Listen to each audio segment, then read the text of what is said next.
long time no see. Should I apologize for it? No, because I don't have an audience.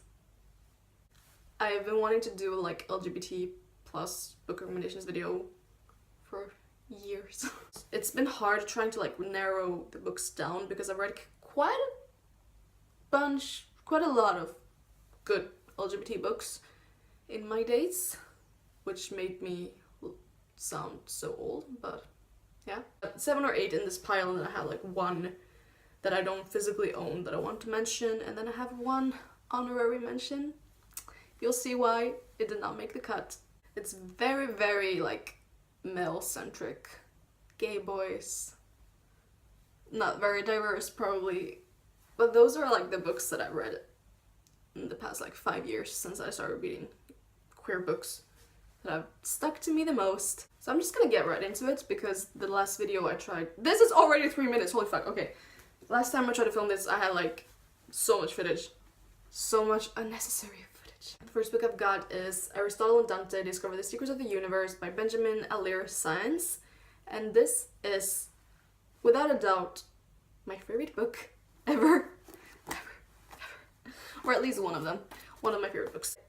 It's about this guy named Ari, or Aristotle, he goes by Ari. He's going through quite a lot. His dad was in the Vietnam War, so he is very, you know, affected by the war obviously, and he's not speaking a lot, especially not with Ari, and his older brother is in jail, and he has no idea why. There's just a lot going on in his family. Then he meets this boy named Dante, and they're both from Mexico, and they become friends. They're pretty lonely boys, both of them. They're boys, they're like 16 or 15, 16, I don't know. And it's basically just about them becoming friends, and then what happens with them. This is an LGBT plus book recommendations. Of course, something gay is gonna happen, but you know, people have been talking about that being spoilers for this book, but I don't think so. It's so beautifully written. I've read it twice, want to read it like 100 times more. We're getting a fucking sequel, which I didn't know about the first time I read this, because they had not announced it yet, but oh my goodness, guys, I am so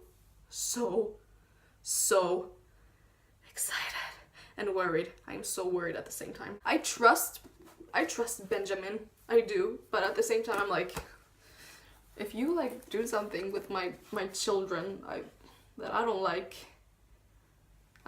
I'm gonna like trust you, but I'm gonna cry at the same time. The second book I have is probably the first LGBT book I ever read, so it's probably very like male and white. And I don't know if there are like problematic elements in it because I haven't read it in 5 years. Yeah, in 5 years. But I love it. Like every time I think about LGBT books, I'm like, that one. That was the first one. I've read it so many times. It's just been a while since the last time. Boy Meets Boy by David Levithan. I think everyone, well, can guess what it's about. Majority of people have heard of this book that are into LGBT, lit, and YA and stuff. Came out in 2003, so it's very early for like this type of genre, can you call it genre?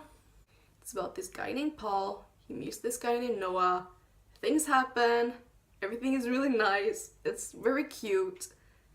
It's about a lot of other things at the same time. It is like essentially about their romance, but it's also about friendship, and it's so cute. I need to reread it like now. Like pause the video and be right back. So just if you want like a cute read. Ari and Dante is like pretty, deals with like more serious topics. This one deals with some homophobia, but like it's generally a very cute book. So recommend. The third book I have is more of like a historical book because it's a retelling of, well, did these people really live? I don't know. This is like fan fiction of a Greek, what is it? A poem? It's about Achilles and Patroclus. Okay, it's the Song of Achilles by Madeline Miller.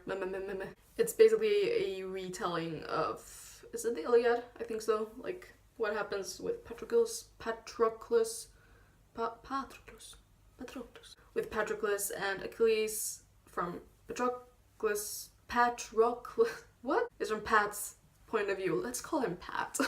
From like when he's a kid and what happens, how he meets Achilles, how they become lovers, because this is like it's gay, okay. If you know the Iliad, you'll know the story, sort of. You know how it ends. Like the way I described it when I read it, it was like reading a really long poem, which makes sense considering the Iliad was a long poem, I think. I mean, if I'm wrong, like please correct me, but I think that's what I've heard. Haven't read it myself because I'm terrified of reading it. Fourth book, we're at four, right? I'm sorry if I make no sense. This is one of the 2 books I have about females, loving females, and I wish I had more to like show here, but these are my favorite ones, and I'm not gonna lie and say that something is my favorite when it's not. So that's Annie on My Mind by Nancy Garden. It's one of those classic LGBT books, like one of the first ones to have come out. It's pretty old. When did it come out? Hold, please hold. 1982. 1982. Like, that wasn't even long ago. It's about this girl named Liza. She meets this girl named Annie. It takes place in the 80s, I'm pretty sure. They have a romance. That's forbidden. Things go down. It's very cute. It takes place in New York. It's very nice if you're like a fan of New York. It was nice to just hear about it. I think part of it's written in letters. I'm not sure if the entire thing was written in letters. I don't remember. It's been a few years. It's cute and heartbreaking, but cute and beautiful and beautiful. And they have like these 2 teachers that are also gay. So, oh, so many like lesbians. I love it. This is a book I've never like heard about on BookTube, or it's actually a series, but I've never heard about these on BookTube. Maybe I'm just not following the right people. That is the Foxhole Court, or like the whole series is called the All for the Game series. I'm just holding up the first book. It is cute. Look how like clean it looks. These were like self-published. By the way, Nora Sakovic wrote them. Pretty sure that's pen name. This series, like, there's so much going on. This is, by the way, like, not like, it doesn't focus on the LGBT romance exactly. The first book doesn't actually have any LGBT romance. How do I explain? The first book, there's this pairing, okay? That pairing is not a couple in this book. It comes later on. The series is about this guy named Neil. He is on the run from his like father, who is like a mafia boss or something. His mom has just died. His real name is not Neil Justin, man. It's not. He's constantly moving around, changing identities and stuff. But he loves playing this like made up game named Ixie, or Ixie, I don't know how to pronounce it. It's Ixie in my head. And then he gets recruited by this like university, what's it called? Team. Well, recruited by this university team for like kids from broken homes who no one wanted to give like a second chance to and stuff. And he meets the Foxes and okay, this, like, if you want really diverse, fleshed out, real characters, fucking read this series. Please just read like trigger warnings for it first, because holy fuck. Holy shit. Oh my goodness. So much is happening in here. I promise you the gay is happening later on. Oh, yeah. It's actually free on Smashwords, the first book. The other 2 are like so cheap. As you can see, I have physical copies because I love them so much. I read them last summer. I love them so much I had to buy physical copies because I want them on my shelf. And I do have them on my shelf. Okay, we're on the topic of series. I'm gonna mention another series that has gay characters slash bi characters in them, but it doesn't like happen until later on in the books. But these books are just so good. These books are just too good for me to like not mention. So that is The Raven Cycle by Maggie Stiefvater. This is the first book, The Raven Boys. How the fuck do you explain The Raven Cycle? It's about this group of like 5 teenagers who are looking for a dead Welsh king, and there's magic involved and fucking hitmen and a magic forest and like psychic women, and there's so much happening and it's fucking beautiful. It's The Raven Cycle, like please love yourself. The next book I have is Fun Home by Alison Bechdel. This is a like graphic memoir like this. It's pretty quick to read, even though it's not like super short either.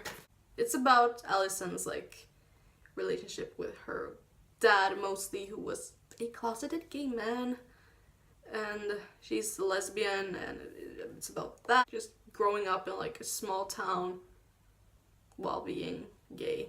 It's heartbreaking and raw and real and fucking beautiful. Please love yourself and read this. I'm not sure if you will love yourself or hate yourself, but please just read it. The last physical book I have is actually a classic. Well, is it a classic? It was published in like the 70s, but it was written in like 1914. But because it's so gay, like they wouldn't publish it, I guess, until after the author's death. And that is Maurice by Ian Forster. Forster? It's about Maurice who meets... what the fuck was his name? Clive. Yeah, Clive. He meets Clive, they get together, they break up. It takes place in the 1900s, early 1900s. And obviously they can't be gay because life sucks. Society sucks. Being a gay man in fucking the early 1900s in England. It's not easy. It's not easy, man. It's not easy. It's hard to explain this book because we get to like see Maurice from since he's a kid until he's like older. There's a lot happening, but it's lovely. You know those type of books where you fall in love with like every single page, you love everything you're reading? That's one of those books for me. Holy fucking hell. This was amazing. Definitely, that's why it ended up on this list, you know? It's one of my favorite ones. The last book I have to talk about I don't actually physically own. I read it like this month, I think. I got it from the library. I'm gonna buy it soon to own forever. That is Tin Man by Sarah Winman. I love saying that title and her last name, like Tin Man Winman. It's about this man, Ellis? Yeah, that's his name. His name is Ellis. And basically his wife has died, but he is not heterosexual, my friends. If I had to like physically, if I had to decide what it was, I would say he's bi. But he's also, this also is like takes place in like the 70s, 80s, and 90s. He had like an affair-ish with his best friend, then he meets his wife, and there's just a lot happening. It's basically, you get to like see his story. It was heartbreaking and beautiful, and I fucking loved everything about it. And I think you should read it because this is how I try to like make people read stuff. Just tell them to read it too. I'm obviously gonna be the best booktuber on this site if I even fucking continue making videos. I have an honorary mention. I would not say it's an LGBT book, but it does have an LGBT side character, and I don't like it when people are like, oh, this book is LGBT, and there's just like one character in the background like, who is gay. But this book is like one of my favorite books ever. I need to reread it though to like make sure that I would still love it. But that is The Perks of Being a Wallflower by Stephen Chbosky. I think you all know what it's about, so I'm not gonna go into details since it's an honorary mention. I love it too much to like not mention it. I'm so sorry. You know, it's not, the main character is not gay. He's straight. As far as we know. Maybe he will figure things out later, who the hell knows. But yeah, just honorary mention, had to mention it. If you have any recommendations for LGBT books you want me to check out, please tell me. If you have any suggestions about what I should film in 5 months, because that's probably how long it's gonna take me to do something, please do share.